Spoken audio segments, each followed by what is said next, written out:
آتی جنوری 2025 کو فلسطینی تنظیم حماس اور اسرائیل کے درمیان قیدیوں کا تیسرا تبادلہ عمل میں آیا ہے۔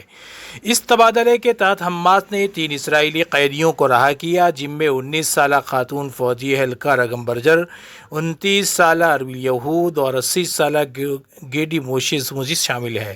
اس کے بدلے میں اسرائیل 110 فلسطینی قیدیوں کو آزاد کیا، جن میں 32 عمر قید کی سزا یافتہ اور 30 نابالغ قیدی شامل ہیں۔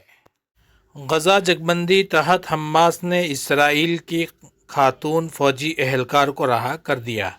ناظرین کرام سے گزارش ہے، اگر آپ اس چینل پر نئے ہیں تو ہمارے چینل کو ضرور سبسکرائب کریں اور آگے شیئر کریں۔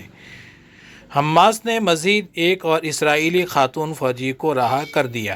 عرب میڈیا کے مطابق فلسطینی مزاحمتی تنظیم حماس نے جنگ بندی معاہدے کے تحت مزید ایک اسرائیلی یرغمالی خاتون کو رہا کر دیا۔